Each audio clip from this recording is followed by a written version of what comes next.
The money was no longer in the government savings bank. They took it to a commercial bank. These retired public officers are members of the Association of Beneficiaries and Retired Public Officers. They want the government to pay them the increments that were withheld from them from 1995 to 1997.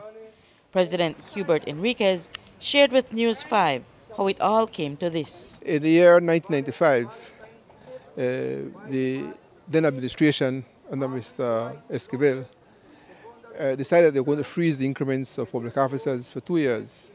That is for the years 95 to 1997. And what came out of that really was an agreement with the unions. At the time I was the president of the union, that they were going to implement projects, the PSU and also BNTU as well. Okay. And the projects would have then been used as a means of compensation of public officers who had lost those increments. This is now 27 years hence, and we have not seen the compensation. We have a trust now, but it is quite, it really is not serving the needs of beneficiaries. And so people prefer that they get cash instead of giving projects. They want their monies to be paid to them in cash, as is required by the law.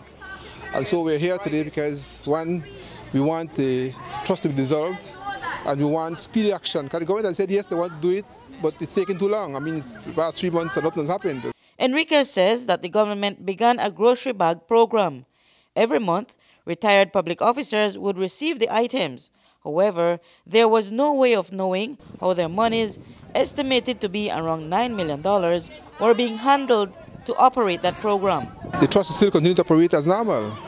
And so we fear that, in fact, if it continues the way it is, by the time matter is resolved, there will be no funds left in the kitty to be able to pay any level of compensation to most of the deserving public officers who are beneficiaries. Prime Minister John Briceño went outside to address the retired public officers and to assure them that they will receive their monies, but that they will have to wait until the matter is completed before the Court of Appeal. Mr.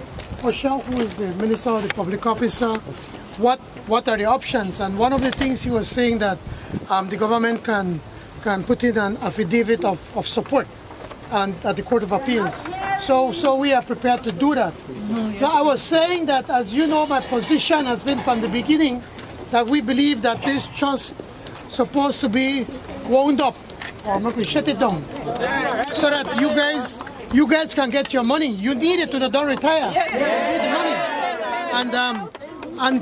But unfortunately, it is in the courts. It's in the Court of Appeal, so that's why the government would have to wait until we don't finish that case.